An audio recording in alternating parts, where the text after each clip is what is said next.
Hi, I'm George Lang. And I'm Heather Warlick. And this is Weekend Look, a discussion of entertainment news in Oklahoma City and the world. Now, today is a huge day for movies, especially for teenage fans of torrid vampire romance, as the long-awaited adaptation of Stephenie Meyer's Twilight hits theaters, and of course, stars Rob Pattinson, who has become a huge heartthrob. Now, Heather, you've got a daughter in the key demo for this movie. Oh, yeah. Has the Robert Pattinson mania taken over the Warlick household? Well, yeah, I would say so. Actually, she kind of thinks he's an odd choice for the role. She was also a big Harry Potter fan. Right. He made his debut. I don't know if you'd say debut, but he's known for his role in Harry Potter. Right, yeah. So, and she thought he was kind of a weird role because, weird choice because he's supposed to be just devastatingly handsome. Yeah. Like the most unbelievably handsome guy in the world, and she doesn't really think he is. So I don't know. She doesn't scream and freak out when the trailers come on TV and stuff. See, and that's what I heard is that at the advanced screening that they had this week, that it was like Beatlemania in the theater. That it sounded like jet engines when it came on. But well, we did go out to the mall this weekend and we bought a Team Cullen T-shirt. Edward Cullen, What, Hot Topic? Hot Topic has loads of different T-shirts, and the whole vampire wear is big. The style this season is. It's kind of weird. Like you can buy the Edward Cullen leather bracelet that he's been wearing for 200 years or whatever that has his family crest on it and stuff. Right, you can buy the velvet necklace that Bella wears.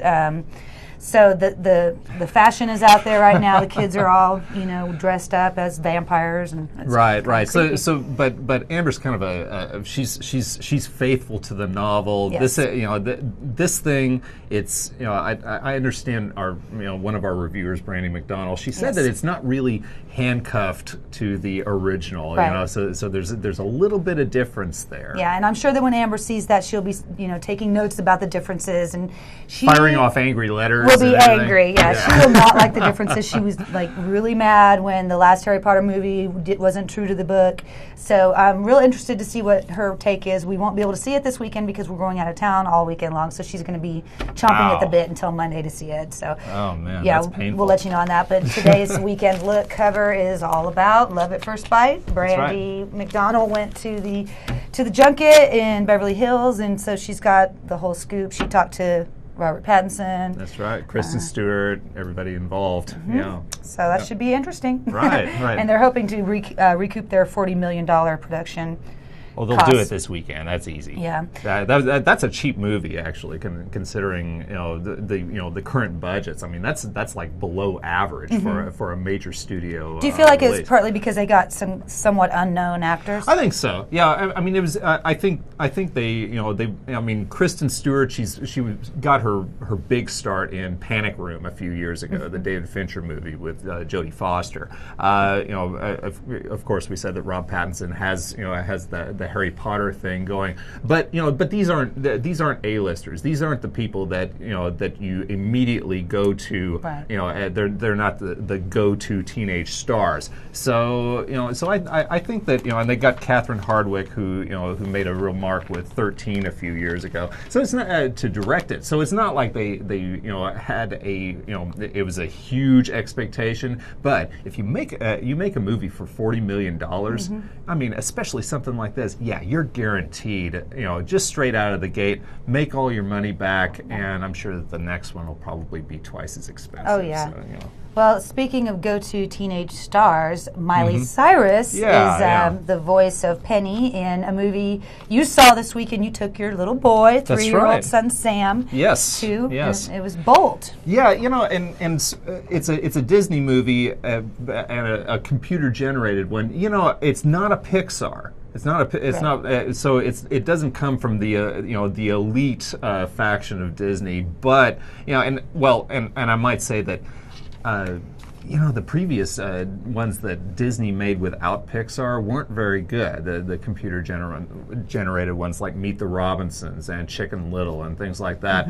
But this one actually comes close, and it stars John Travolta as this this dog who's sort of a superhero. Okay, but the thing is that he finds out that this isn't his real life. Okay, he's on a TV show, so it's got sort of a little bit of the Truman Show mixed in with like Lassie Come Home, because he has this quest where he has to go, he has to go across country, and he's accompanied by a couple of amusing characters. This alley cat named Mittens, who's voiced by Susie Essman from Curb Your Enthusiasm. So you think the whole time that she's just, if you've seen that show and the way she just lays into Larry David, you expect that she's just going to come out with a torrent of profanity. But it's a PG movie, and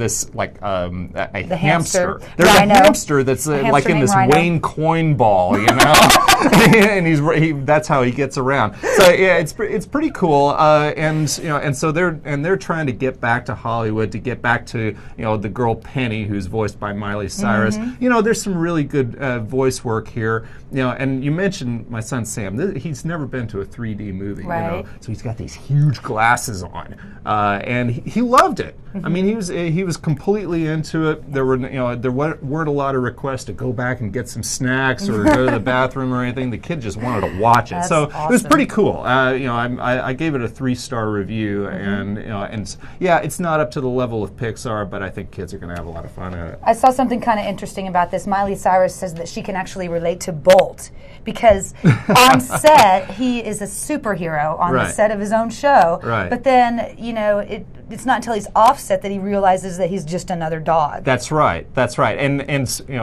even the character that she plays, Hannah Montana, has that sort of split personality world. So yeah, it was I guess it was a natural choice. She's also the biggest star in the Disney roster right now, so it makes a lot of sense. Well, okay, so the other movie that you reviewed this week, Synecdoche. Yeah.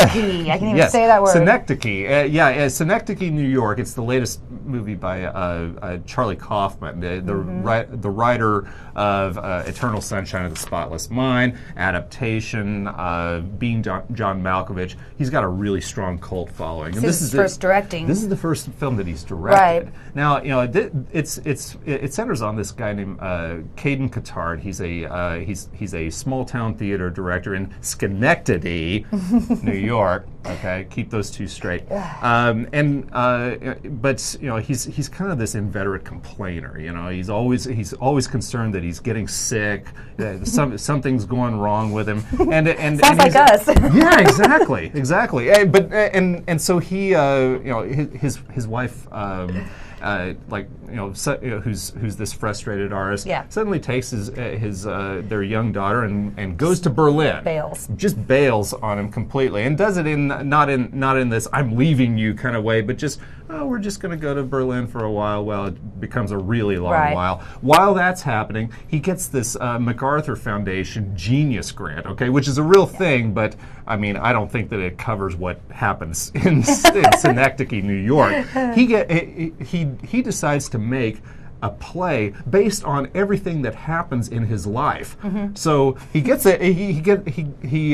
gets a warehouse in the theater district in New York and builds this massive set that looks like New York, and he populates it with this huge cast, including like virtual versions of himself and everyone in his life. Everybody's got a double, and then the doubles even have doubles. Some of them. That's right. Yeah, because the natural outcome of this is that if you're staging a theatrical production of everything that's going on in your life, well, eventually the theatrical production has to stage a theatrical production. It's like that portrait of Stephen Colbert in the background, where it's a portrait of a portrait of a portrait of a portrait. Now is it about theater? Well, kind of. Mainly, it's about the kind of mistakes that people make in their life. The kind of bad decisions and just the and how you respond to the things that are going on in your life. And Philip Seymour Hoffman plays Caden Catard. He's of course an amazing actor. Yes. You really can't beat this guy in film today, and he's surrounded by an amazing cast: Michelle Williams, Emily Watson, Diane Weiss, Samantha Morton, just a stunning cast. But here's the thing.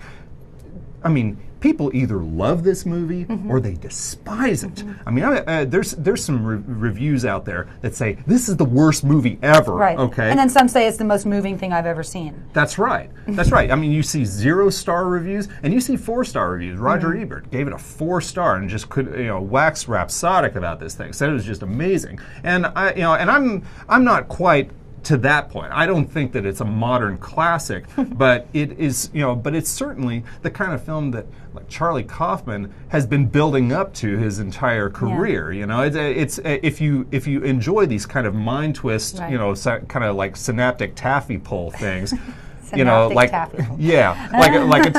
Eternal Sunshine of the Spotless Mind, then you're definitely going to get into it. Well, it's kind of a mix of like theater of the absurd, theater of the surreal. I mean, time just is warped all the way through it. Exactly. There's a scene where Hazel, which is his assistant in the show, is looking at a house, and the house, she's interested in buying this house, but the house is on fire, and she's concerned that she's going to be burned alive, but she buys the house anyway and lives there, right? That's right. Yeah, which is kind of a statement on her life and how she's living it, and so that's something that you just kind of have to accept as part of the of this surreal this surreal world surrounding Caden Cathart. But it's pretty bizarre. It's pretty cool.